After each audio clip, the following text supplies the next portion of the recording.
নিউরোসার্জারির যা যা সাবজেক্ট সেগুলো মানে ভাবতে গেলে প্রথমেই মনে পড়ে ব্রেন টিউমারের কথা।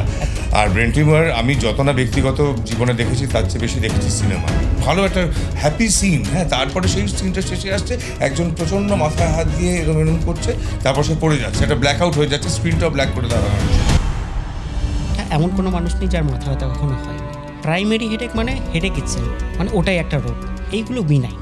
হ্যাঁ, এবার আমরা খারাপ কখন ভাববো? 10-15 বছর আগে একটা কথা চলতো, যখন হচ্ছে আমরা অপারেশন করি আমাদের হেলথ সেভ করি। তো একটা প্রচলিত কথা আছে যেটা আমার এইচওডি আমাকে জেনেছিস বলেছিল, তুই নিউরোসার্জারি নিয়েছিস? নিউরোসার্জারিতে তো হচ্ছে বাবা আর ছেলে একসাথে মাথা নাড়া করে। তাহলে এইসব ক্ষেত্রে যে অপারেশনটা হবে, তো তারপরে পেশেন্টের সার্ভাইভালের সমস্যা মানে পসিবিলিটি কত? ওটিতে ঢোকার আগে কোনো ফাইনাল প্রস্তুতি, কোনো মানসিক প্রস্তুতি বা কোনো সংস্কার, কোনো রিচুয়াল? সংস্কার বলবো না, কুসংস্কার। পেশেন্টকে অ্যাডভাইস করেন অথচ নিজে পালন করেন না, এরকম কোনো সেকশন?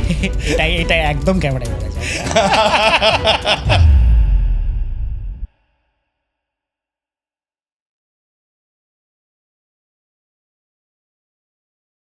নিউরোসার্জারি এই শব্দটা শুনলে আমাদের প্রত্যেকের মনে যে পরিমাণে ভীতি বা আশঙ্কা কাজ করে, সেখান থেকে আপনাদের মুক্ত করার উদ্দেশ্য নিয়েই আজকের এই episode ILS hospitals present the health factor show.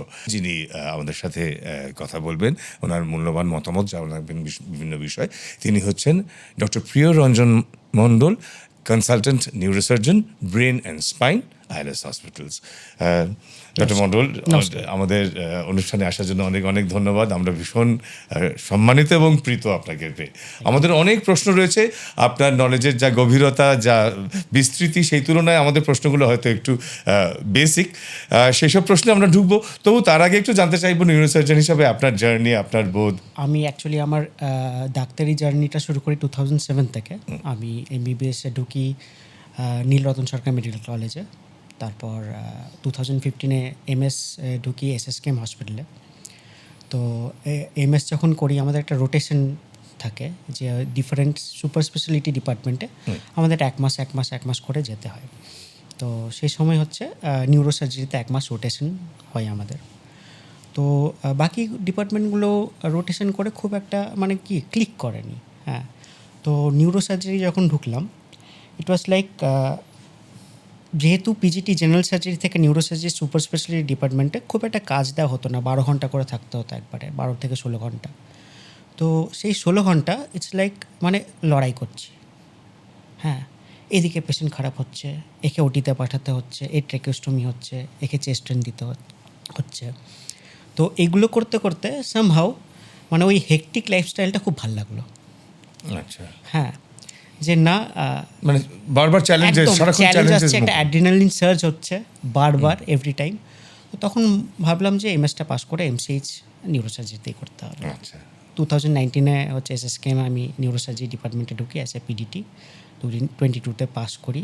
তারপরে এসআরসি 3 বছর। এখন আমি as a consultant neurosurgeon ILS.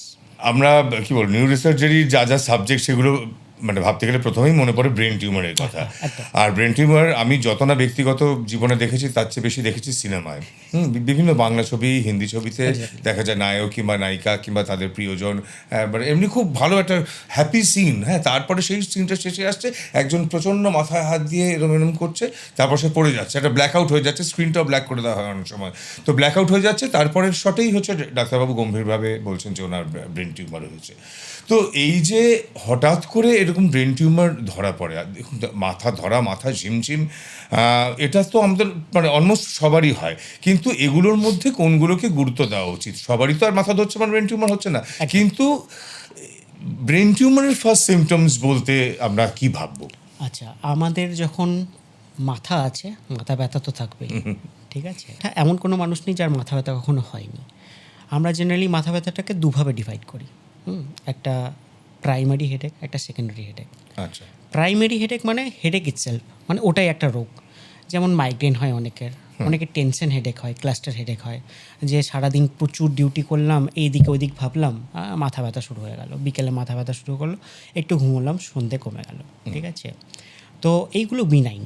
হ্যাঁ, এবার আমরা খারাপ কখন ভাববো? মাথা ব্যথা আগে কখন হতো না, নতুন করে হয়েছে। আফটার 50 ইয়ার্স মাথা ব্যথা হতে শুরু করেছে। আচ্ছা, মাথা ব্যথার সাথে অ্যাসোসিয়েটেড চোখে কম দেখা, বমি হওয়া, হিঁচুনি হওয়া, লস অফ কনসিয়াসনেস, হ্যাঁ, আচ্ছা। বা হচ্ছে কোনো নিউরো ডেফিসিট, মানে ধরুন একটা দিকের পা নড়ছে কম বা হাতের একটা প্যারালিসিস, একটা ঝিনঝিন হচ্ছে, এইগুলো কিন্তু খুব রেড ফ্ল্যাগ সাইন যাকে বলি। এইগুলো হলে ইমিডিয়েট হচ্ছে আপনার নিয়ারেস্ট কোনো নিউরোলজিস্ট বা নিউরোসার্জনের কাছে যাওয়া উচিত।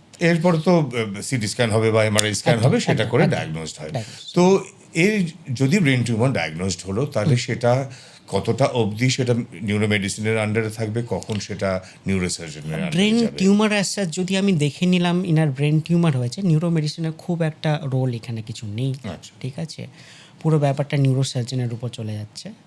এবার দেখতে হবে কি ধরনের ব্রেন টিউমার, লোকেশন কোথায়, পেশেন্টের সিমটমস কী আছে, সেইভাবে আমরা অ্যাপ্রোচ করি। ব্রেন তো একটা অত্যন্ত জটিল একটা স্ট্রাকচার, সারা দেহে হাজার হাজার লক্ষ লক্ষ নার্ভ, তার কেন্দ্রবিন্দু হচ্ছে একদম, ব্রেনটা। একদম, একদম। তো সেখানে বিভিন্ন নার্ভ সব তো জড়িয়ে রয়েছে। তো সেখানে যদি একটা টিউমার হয়, সেটাকে অ্যাপ্রোচ করাটাই তো খুব হ্যাঁ, কঠিন। ওটাই প্রথমে আমরা ভাগ করে নিই যে টিউমারটা ইন্ট্রাঅ্যাক্সিয়াল না এক্সট্রাঅ্যাক্সিয়াল। এক্সট্রাঅ্যাক্সিয়াল মানে হচ্ছে ব্রেন যে টিস্যু তার একটু বাইরে, হ্যাঁ, আর একটা হচ্ছে ইন্ট্রাঅ্যাক্সিয়াল ব্রেনের ভেতর একদম। ঠিক আছে, এবার যেরকম লোকেশন সেরকম অ্যাপ্রোচ, ওর উপর হচ্ছে বেসিস করে আমরা হচ্ছে বাড়ির লোককে বা পেশেন্টকে আমরা বোঝাতে পারি এটার প্রগনোসিস কেমন, এটার ভালো, এটা খারাপ, এটা দেখে খুব খারাপ মনে হচ্ছে, হ্যাঁ। তো সেইভাবে আমাদের অ্যাপ্রোচ হয়। কিছু কিছু যেমন টিউমার হচ্ছে একদম বাইরের দিকে থাকে, আমাদের মোটামুটি একটা মাইক্রোস্কোপ নিয়ে হচ্ছে কাজ চলে যায়। কিছু কিছু যখন ডিপ সিটেড থাকে, সেখানে আমাদের অনেক যন্ত্রপাতি থাকে, যেমন নিউরো ন্যাভিগেশন, হ্যাঁ, এইগুলো দিয়ে হচ্ছে লোকেট করে ওইখানে অত ভেতরে ঢুকতে হয়। এন্ডোস্কোপ আছে এখন, হ্যাঁ, এইগুলো। তো তাহলে মানে এই আধুনিক টেকনোলজির একটা তো কন্ট্রিবিউশন। নিশ্চয়ই নিশ্চয়ই, আধুনিক টেকনোলজি ছাড়া আমি আপনাকে বলছি, ধরুন 10 বছর নয়, ইনফ্যাক্ট 15 বছর, 10-15 বছর আগে একটা কথা চলতো। ইনফ্যাক্ট আমি যখন জেনারেল সার্জারি শেষ করে যখন নিউরো সার্জারি নেবো, আমি র্যাঙ্ক করেছি একটা ভালো। আমার যে এইচওডি ছিলেন জেনারেল সার্জারি, আমাদের অ্যাকচুয়ালি একটু বলে দিই, যখন হচ্ছে আমরা অপারেশন করি, স্পেশালি ব্রেন টিউমার আর মাথার, আমাদের হেড সেভ করতে হয়, মাথা ন্যাড়া করতে হয়। ঠিক আছে, তো একটা প্রচলিত কথা আছে যেটা আমার এইচওডি আমাকে জেনারেল সার্জারি বলেছিল, তুই নিউরো সার্জারি নিয়েছিস? হ্যাঁ, নিউরো সার্জারিতে তো হচ্ছে বাবা আর ছেলে একসাথে মাথা ন্যাড়া করে। এই যে ঠিক আছে, তো একটা আইডিয়া ছিল এরকম একটা ব্যাপার যে নিউরো সার্জারিতে যাচ্ছে পেশেন্ট, মানে হচ্ছে কিছু একটা ডিজাস্টার হবে, পেশেন্ট আর ফিরে আসবে না। এরপর হচ্ছে আস্তে আস্তে টেকনোলজিক্যাল অ্যাডভান্সমেন্ট হয়েছে আমাদের। এই মুহূর্তে আমি আপনাকে আরাম করে বলতে পারি এরকম হয় না। হ্যাঁ, আমরা হচ্ছে প্রগনোসিস বলতে পারি, আমরা বলতে পারি এরকম নিউরো ডেফিসিট হতে পারে, এরকম প্যারালিসিস হতে পারে, কিন্তু ওই যে ওটিতে ঢুকে গেল তারপরে আর বেরিয়ে এলো না, হ্যাঁ, জ্যান্ত, এরকম হয় না। কলকাতাতেও কি এই টেকনোলজিক্যাল ডেভেলপমেন্টের প্রভাব পড়েছে? হ্যাঁ হ্যাঁ, একদম একদম। মানে কলকাতা কি at par with rest of Always, India? হ্যাঁ হ্যাঁ হ্যাঁ, রেস্ট অফ ইন্ডিয়া একদম একবার। যদিও অ্যাকচুয়ালি মানুষরা বোঝে না, হ্যাঁ, ওনাদের মনে হয় যে একটু সাউথ গেলে হয়তো বেশি ভালো ট্রিটমেন্ট পাবো, হ্যাঁ, একটু সাউথের ডাক্তারদের প্রেফারেন্সও আছে ভালো রকম, কিন্তু ওইটা আমি বলতে পারি এভরিবডি মানে at par which each other. ঠিক আছে, এরকম নয় যে ওনারা বেশি ভালো কিছু করছেন, আমরা খুব খারাপ করছি, এরকম কোনো ব্যাপার নেই। এটা তাহলে আমরা যারা বাঙালি, আমরা যারা কলকাতায় থাকি বা পশ্চিমবঙ্গে থাকি, এটা আমাদের জন্য কিন্তু অত্যন্ত অ্যাসিওরিং একটা পয়েন্ট যে কলকাতাতেও কিন্তু সেই টেকনোলজিক্যাল অ্যাডভান্সমেন্টের ছোঁয়া পড়ে গেছে, যেটা মানে at par with rest of India or maybe the rest of the world too. Brain সংক্রান্ত অপারেশনের আরেকটা যেটা আমরা বুঝি সেটা হচ্ছে হেড ইনজুরি। হেড ইনজুরি ক্ষেত্রে অনেক সময় আমরা দেখি ইমার্জেন্সি সার্জারি, ব্রেন সার্জারি করতে হচ্ছে। সেই প্রসঙ্গে যদি একটু বলেন যে কখন আমরা মানে মাথায় চোট, আগেন যেমন মাথা ব্যথা সবার হয়, একদম। মাথায় চোট অনেকের লেগে যায়, বিশেষ করে বাচ্চারা তো পড়ে টড়ে যায়, মাথায় এখানে আলু হয়ে যায়, বা বড়দেরও ছোটোখাটো অ্যাক্সিডেন্ট হয় বা পড়ে যাওয়া হয়। তো সেক্ষেত্রে কখন আমরা ডাক্তারের কাছে যাব এবং সেটা কখন সার্জারি ইন্ডিকেট করবে? হেড ইনজুরি বা রোড ট্রাফিক অ্যাক্সিডেন্ট বা উপর থেকে ফল, এগুলো তো কমন জিনিস এখন। সব রকম মাথায় চোট লাগলেই যে হচ্ছে একটা সিটি স্ক্যান করাতে হবে বা সঙ্গে সঙ্গে ডাক্তারের কাছে যেতে হবে, তার কোনো মানে নেই। মাথা চোট লাগার সঙ্গে হচ্ছে যদি কোনো রকম লস অফ কনসিয়াসনেস, যেটা হচ্ছে 2 সেকেন্ডের জন্য থাকতে পারে, ঠিক আছে, বা হচ্ছে প্রচণ্ড সিভিয়ার একটা হেডেক হচ্ছে, মাথা ব্যথা হচ্ছে, বা তার সাথে অ্যাসোসিয়েটেড হচ্ছে একটা খিঁচুনি হওয়া, নাক দিয়ে জল পড়া, হ্যাঁ, কোনো রকম নিউরো ডেফিসিট, হাত একটু অসাড় হয়ে গেল, পা অসাড় হয়ে গেল, হ্যাঁ, বা হচ্ছে পেশেন্ট হচ্ছে জ্ঞান ফিরতে দেরি হচ্ছে, বা হচ্ছে হাই ভেলোসিটি যেগুলো ট্রমা, মানে ধরুন বাইক চালাচ্ছে পড়ে গেল, হ্যাঁ, বা ধরুন any head injury above 65 years of age, আচ্ছা, এইগুলো সবসময় ডাক্তারের কাছে আসতে হবে। ভমিটিংও তো একটা এক্স্যাক্টলি, আমি মিস করে গেছি, অ্যাবসলিউটলি। হ্যাঁ, head injury associated with vomiting, এইগুলো যদি থাকে তাহলে একদম যে আসতে হবে কোনো ইমার্জেন্সি বা যেখানে হচ্ছে নিউরোসার্জিক্যাল ফেসিলিটি অ্যাভেলেবেল আছে। আগেন ধরে নিলাম সেখানে এমআরআই স্ক্যান হলো, এবং সেক্ষেত্রে কোন কোন ক্ষেত্রে এই এমআরআই স্ক্যানের পরে পেশেন্ট নিউরোসার্জনের আন্ডারে চলে যাবে? ট্রমা, তাতে হচ্ছে আমাদের হচ্ছে স্কাল আছে, ভেতরে হচ্ছে স্কাল আর ব্রেনের মাঝে একটা স্পেস, ব্রেন একটা, হ্যাঁ। তো স্কাল ফ্র্যাকচার থেকে শুরু করে যদি হচ্ছে একটা হেমারেজ, যেটা হচ্ছে স্কালের ভেতর বা ব্রেনের উপর বা ব্রেনের ভেতর, যেটা হচ্ছে যত মিনিমামই হতে পারে।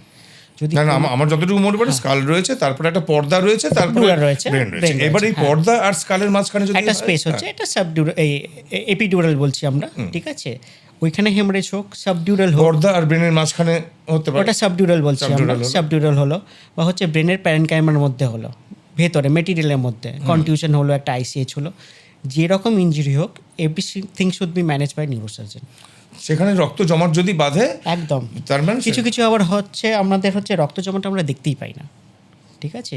আমরা ওইগুলোকে বলি ডিফিউজ অ্যাক্সোনাল ইনজুরি, হ্যাঁ। ওইগুলো সিটিতে সবসময় হচ্ছে দেখাও যায় না, ছোটো ছোটো পাংক্টারেড হেমারেজ হয়, হ্যাঁ। তাতে হচ্ছে নার্ভ ড্যামেজ অনেক বেশি হয়, ঠিক আছে। তো এইগুলো হচ্ছে পেশেন্ট এলো আমার কাছে, দেখে একদম জাগছে না, একদম অল্টার সেন্সোরিয়াম ওঠাতেই পারছি না পেশেন্টকে, সিটিতে দেখছি সব নর্মাল, হ্যাঁ। এইগুলো কিন্তু খুব বাজে হচ্ছে হেড ইনজুরি, যেখানে হেমারেজ নেই কিন্তু পেশেন্ট হচ্ছে জাগছে না, হ্যাঁ। তো ডিফিউজ অ্যাক্সোনাল ইনজুরি বলি ডেঞ্জারাস। তাহলে এইসব ক্ষেত্রে যে অপারেশনটা হবে, তো তারপরে পেশেন্টের সার্ভাইভালের সমস্যা মানে পসিবিলিটি কতটা থাকে? হ্যাঁ, বাস দেখুন, আমরা definitely seriousness of the case তো অবশ্যই exactly, একটা হ্যাঁ। ইস্যু। আমরা অ্যাকচুয়ালি ইমার্জেন্সি ওটিটা করি, হ্যাঁ। পেশেন্টকে কিন্তু একদম পুরোপুরি আগের মতন যে ফিরে যাবে সবসময় সেরকম কিন্তু ব্যাপার থাকে না। আমাদের তখন যখন একটা হেড ইনজুরি নিয়ে পেশেন্ট আসে, একটা স্কাল ফ্র্যাকচার হলো, দ্যাটস আ ডিফারেন্ট ইস্যু, কিন্তু যেগুলো হেমারেজ হয়, হ্যাঁ, সেগুলোতে আমাদের হচ্ছে মৃত্যুর সঙ্গে লড়াই করা, হ্যাঁ।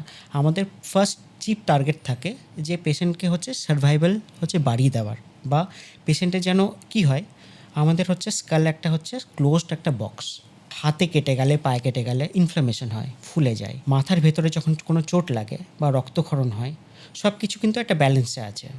ব্রেন ম্যাটার নিজে, জল, সিএসএফ বলি, আর হচ্ছে ব্লাড, এবার তিনটে ইকুইলিব্রিয়ামে সবসময়। যখন একটা জিনিস বেড়ে যাচ্ছে, অন্যগুলোকে কম্প্রোমাইজ হতে হবে, ঠিক আছে। এরপর ধরুন ব্রেনের একটা সোয়েলিং হলো, চোট লাগার জন্য, হ্যাঁ। স্কাল্প তো একটা টাইট বক্স, ও তো বাড়তে দিচ্ছে না, হ্যাঁ। তার জন্য কি হবে, ব্লাড আর ঢুকতে দেবে না, কারণ সব তো একটা ইকুইলিব্রিয়ামে আছে। আস্তে আস্তে ব্রেনে হচ্ছে রক্ত চলাচল কমে যাবে, তাতে হচ্ছে ব্রেনটা আস্তে আস্তে নষ্ট হতে, ইনফ্যাক্ট হতে শুরু করবে, ফাংশনগুলো চলে যাবে। তো মানে ওটা হতে হতে ওটা আরও ফুলবে, তখন ব্রেন স্টেম, যেটা আমাদের হচ্ছে cardiac centre, respiratory centre control করছে, ওইটাতেও কম্প্রেশন হবে। আস্তে আস্তে পেশেন্টের হচ্ছে কার্ডিয়াক অ্যাক্টিভিটি কমে যাবে, বন্ধ হবে রেসপিরেটরি। তো আমাদের এইগুলো হওয়ার আগে যাতে ব্রেন হচ্ছে ফোলার জায়গা পায়, হ্যাঁ, সেটা আমাদের করতে হবে। আমরা কি করি, ডিকম্প্রেসিভ ক্র্যানিয়েক্টমি বলি, স্কালের পুরো একটা পোর্শন বাদ দিয়ে দিই, হ্যাঁ, আচ্ছা। যাতে ব্রেন ক্যান রিল্যাক্স, আচ্ছা, হ্যাঁ, তাতে হচ্ছে ব্লাড ফ্লোটা আবার হচ্ছে কন্টিনিউ হয়। ওকে, ওই যে মানে টাইট বক্স ব্যাপারটাকে ছেড়ে দাও, লুজ করে দাও। লুজ করে দেওয়া হলো। সেই সময় দেখি না পেশেন্ট হচ্ছে কতটা নিউরো ডেফিসিট আছে, কি নিয়ে এসছে। আমাদের টার্গেট থাকে পেশেন্টের যাতে কার্ডিয়াক আর রেসপিরেটরি সেন্টার না বন্ধ হয়, হ্যাঁ, পেশেন্ট আছে বেঁচে থাকে। বেশ, কিন্তু তার কোনো রেসিডুয়াল নার্ভের কোনো ডেফিসিট থেকে যেতে পারে, আবার কিছু কিছু জায়গায় একদমই থাকে না, ঠিক আছে। ওটা ডিপেন্ড করছে কি নিয়ে এসছে পেশেন্ট।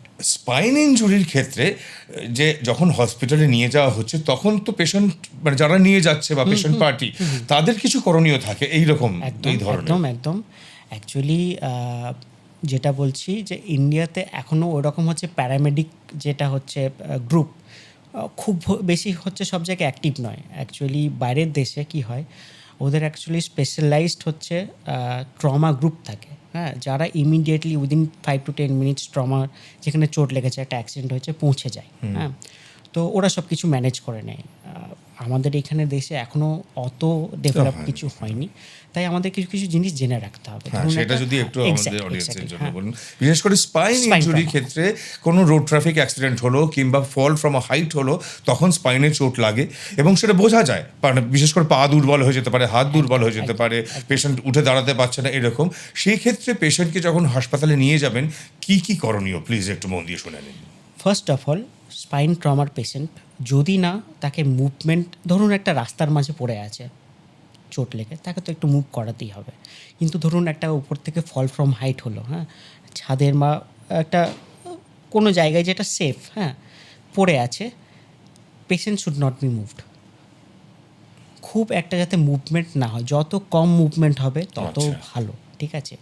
এবার ধরুন রাস্তাতে পড়ে আছে, তাকে তো মুভমেন্ট করাতেই হবে, হ্যাঁ, কারণ গাড়ি আসছে।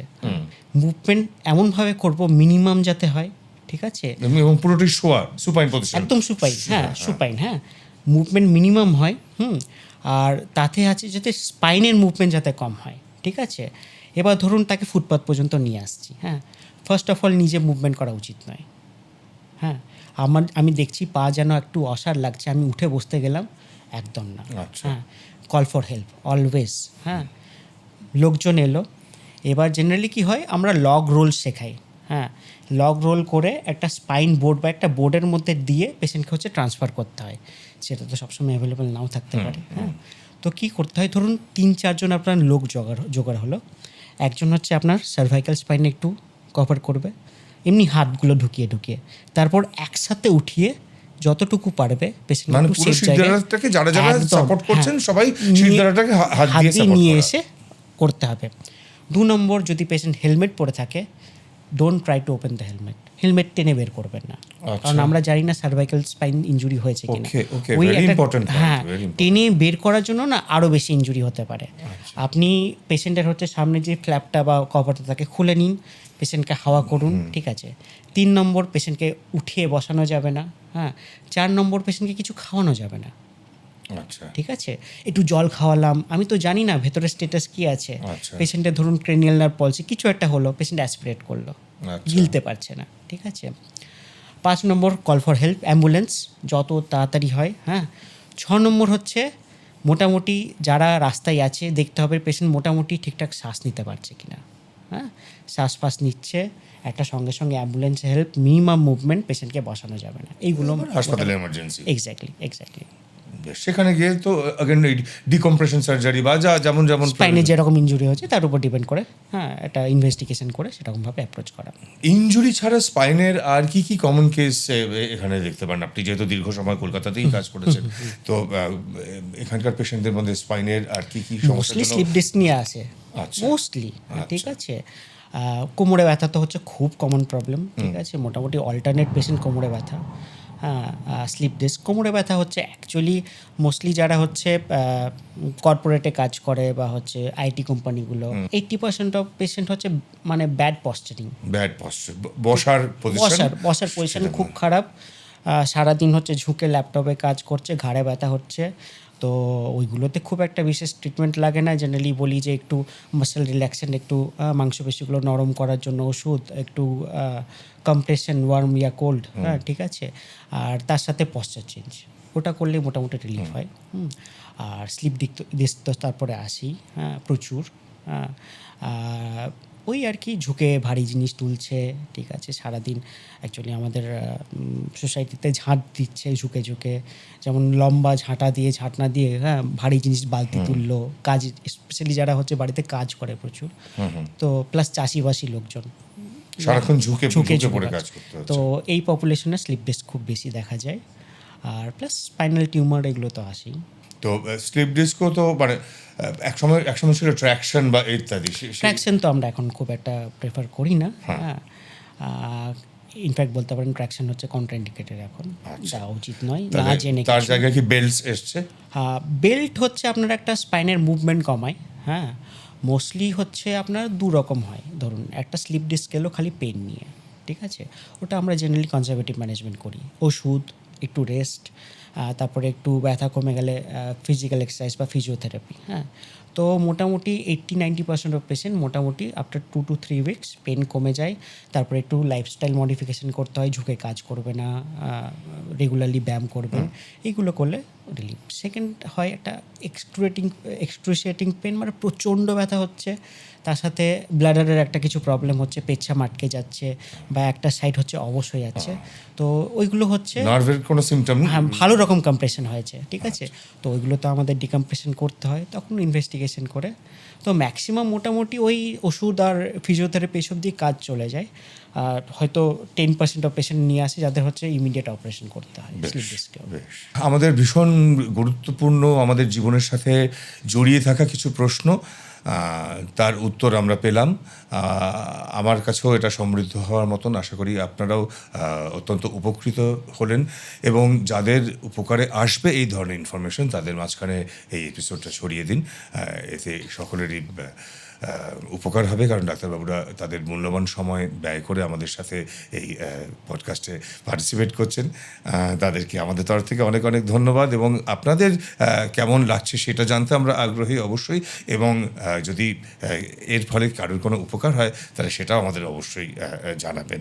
আমরা আমাদের আলোচনার প্রায় শেষ প্রান্তে এসে পড়েছি। খুবই ভালো লাগলো আপনার কাছ থেকে, আপনি যেভাবে সহজভাবে আমাদের দর্শকদের জন্য পুরো ব্যাপারটা বুঝিয়ে বললেন, সেটা আমার মনে হয় দর্শকদের খুবই তাদের জীবনে, তাদের প্রিয়জনের জীবনেও খুব খুব দরকারি। একটু হালকা মুডের প্রশ্ন করে, একটু ব্যক্তিগত প্রশ্ন করে এপিসোড শেষ করব। আপনি প্রথমেই বলেছেন অবশ্যই যে আপনার চ্যালেঞ্জ ভালো লাগে, এবং মানে চ্যালেঞ্জ বারবার ফিরে ফিরে আসবে, সেই জন্যই আপনি আরও নিউরোসার্জারিতে এসেছেন। তারপরেও জিজ্ঞেস করবো যে এই চ্যালেঞ্জ নেওয়া, অ্যাকসেপ্ট করা, লড়াই করা, তার কি কখনো ক্লান্তি আসে, বা সেইভাবে বলে ডাক্তারদের কখনো মানডে ব্লুজ হয়? খুব হ্যাঁ, খুব অ্যাকচুয়ালি আমাদের কাছে মানডে বলে আলাদা সেপারেট কোনো হচ্ছে দিন হয় না। কিন্তু ধরুন একদিন হয়তো রেস্ট পেয়ে গেলাম, পরের দিন একটু মনে হয় আজকে, মানে আগের দিন থেকে একটা হালকা ডিপ্রেশন শুরুই হয়ে যায়। আচ্ছা, এটা হয়। কিন্তু একটা দিন রেস্ট পেয়ে গেলাম, এই রেস্ট পেয়ে গেলে কি করেন? ঘুমোন নাকি ঘুরতে বেরোন? হ্যাঁ, অ্যাকচুয়ালি হচ্ছে যখন হচ্ছে স্টুডেন্ট লাইফ কাটিয়েছি তখন ছুটি পেলে হচ্ছে ঘুরতে বেরিয়ে যেতাম, মানে যেদিকে নজর যায় ঘুরে আসতাম। কিন্তু এখন একটা বেলা রেস্ট পেলে মনে হয় একটু শুয়েই কাটিয়ে দিই, বা পরিবারের সাথে সময় কাটে। একদম একদম। বেশ। আর মানডে ব্লুজ কাটানোর জন্য কি করে? কিছু না, পরের দিন সকাল হলে আবার যখন মানে কাজে ঢুকে যায় সব কিছু উড়ে যায়। ওটিতে ঢোকার আগে কোনো ফাইনাল প্রস্তুতি, কোনো মানসিক প্রস্তুতি, বা কোনো সংস্কার, কোনো রিচুয়াল? সংস্কার বলবো না, কুসংস্কার। আচ্ছা, আছে, হ্যাঁ আছে। মানে একটা হচ্ছে মানে সবাই হাসাহাসি করবে, আমি দুটো শালিকে বিশ্বাস করি। আচ্ছা, ঠিক আছে। আমার যেদিন একটা শালিক দেখি, ঠিক আছে, তো সেদিন মনে হয় আজকের দিনটা হয়তো খারাপ যাবে।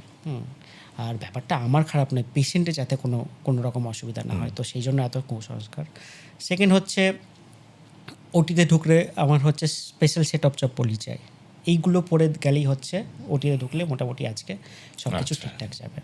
ঘড়ির উপর আমার এমনিতে ঘড়ি ফ্যাসিনেশন আছে, প্রচুর ঘড়ি আছে কালেকশানে। আমার চিহ্নিত করা আছে এই ঘড়িটা পরে ওটিতে গেলে, মানে যেদিন ওটি করতে যাবো এই ঘড়িটা পরে গেলে হচ্ছে আজকে ওটি বেটার হবে। তো ওই কালেকশনের বাইরে আমি আর বেরোই না যেদিন প্ল্যান্ড ওটিগুলো থাকে। তো এরকম তো অনেক কিছুই আছে। একটু আগে আমরা মানে পিঠের ব্যথা, কোমরের ব্যথা নিয়ে কথা বলছিলাম। আপনাদের সার্জারিগুলো তো বেশ লম্বা সার্জারি হয়, তো সে আপনাদেরও নিশ্চয়ই পিঠে ব্যথা, কোমরের ব্যথা হতে পারে। তো তার জন্য কোনো ফিজিক্যাল এক্সারসাইজ বা এরকম কোনো প্রস্তুতি? হ্যাঁ, দেখুন আমরা হচ্ছে আমাদের হেলথ ব্যাপারে সব থেকে নেগলেক্ট করি, 1 নম্বর। ঠিক আছে, পিঠে ব্যথা হতে হতে মানে যখন ব্রেন দেখলো যে পিঠে ব্যথা হয়েই যাচ্ছে, বাবা এটার আর সিগন্যাল নিয়ে কোনো লাভ নেই, এটা ছেড়ে দাও।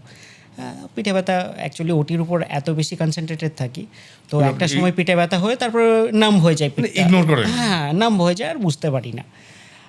প্রবলেমটা শুরু হয় রাত্রে যখন বাড়ি ফিরি, তখন প্রচণ্ড গরম মানে ব্যথা হয়। ওই ওয়ার্ম কম্প্রেশন এইগুলো নিই, খুব একটা ওষুধ মানে খাই না জেনারেলি। আর একটু সকালে উঠে ফিজিক্যাল এক্সারসাইজ একটু করি, তাতে হচ্ছে একটু রিলিফ পাই। লাস্ট প্রশ্ন, একটু দুষ্টু মিষ্টি প্রশ্ন। পেশেন্টকে অ্যাডভাইস করেন অথচ নিজে পালন করেন না, এরকম কোনো সাজেশন? এটা একদম ক্যামেরায় বলা যায় না। ঠিক আছে, thank you very much, thank you. আপনার সমস্ত কথা আমাদের কাছে ভীষণ ভীষণ মূল্যবান। নিশ্চয়ই আবার কোনো সময় আপনাকে আমাদের এই পডকাস্টে পাবো। Thank you so much. ভালো থাকবেন, আপনারাও ভালো থাকবেন, কারণ আপনাদের ভালো থাকার উদ্দেশ্যেই আয়োজিত ILS hospitals present the health factor show. পরের এপিসোডে আবার দেখা হবে। Bye bye.